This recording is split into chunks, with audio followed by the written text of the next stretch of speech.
Hi, my name is Markus Oehmer. Today I'm traveling and we have another topic. I read more and more about the term planned deviations, which is very interesting. I don't know where it's coming up, and you find a lot of things if you Google around planned deviations, and let's talk about that. So basically it's very simple. If we look a little bit deeper into it, if you use the term planned deviations, it's simply wrong. And the quality system itself, regulations, guidelines, and so on, are written in Latin language. So let's go back to language. And in these languages, basically you would have very simplified 3 time zones. The past, so what happened yesterday, last week. Then the present, what just happens right now. I'm doing a YouTube clip, for example. And the future, what will happen tomorrow. Okay, so based on that, the deviation process is a retrospective approach for things that happened in the past. So some events are happening, you define it as a deviation from specifications, procedures, or anything like that.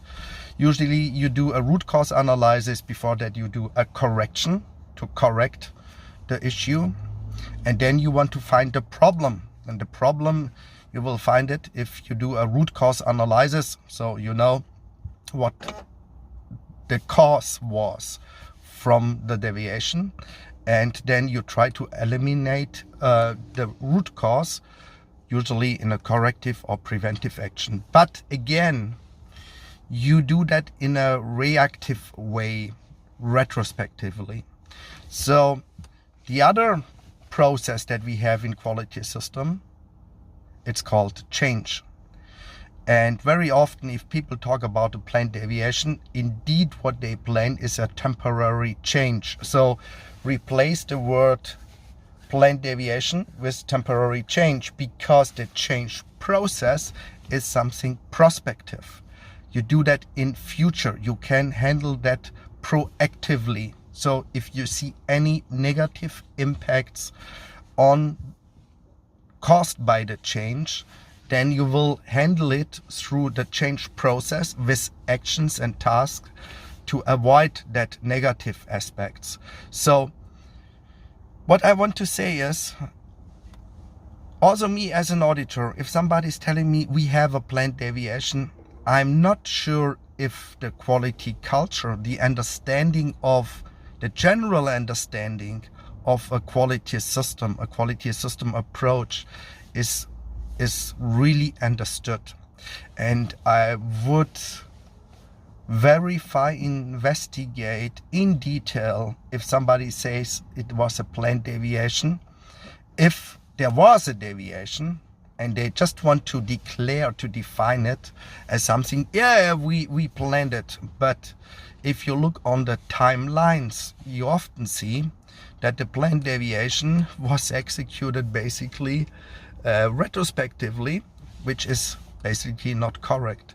So maybe it's just wording, maybe it has more to do with the current thinking of your quality culture, your quality system, but usually planned deviations is wrong. And even this deviation process, the entire deviation process, which is based on a retrospective approach, and then you try to plan something prospectively, to say, yes, we, for a certain time period, we must deviate from the standards, from the specifications, from the operations for the next 3 batches, or for this kind of product category, or we do deviate from our specifications for the next 3 weeks. So you have a defined time period. That's prospective. And this is what the change process is good for. So even if you would call it a planned deviation and you want to execute it on the basic principles of your deviation program, deviation process, basically it can't work, because it is a change. Maybe a change that will be just valid for 2-3 weeks, whatever, or for customer ABC, doesn't matter. But again, please do not use the term planned deviations. It is a temporary change, and it's not professional to call something a planned deviation. I do not think that, and if you are in a company and you plan the deviations, okay, that's also not the best way. Planned deviations, by the way, if we talk about languages, I'm not a native speaker, but it's an oxymoron. I would put it like this: an oxymoron, sometimes very funny, like you would say. An oxymoron is whatever. Typical examples are, they're also funny. American intelligence, or German humor, or Chinese high tech, whatever you take. There's some fun behind of that, even for me as a German. But planned deviations is an oxymoron, because you do not plan deviations. You can plan changes for a time period. So not using planned deviations, use temporary changes. Thank you so much. That was a GMP Detox session. I'm traveling. Hopefully you liked it, and have an eye on that, irrespective if you're an auditor, or if you meet an investigator or anything like this, or if you do internal audits or self-inspections. Just apply it. Thank you so much. Bye-bye.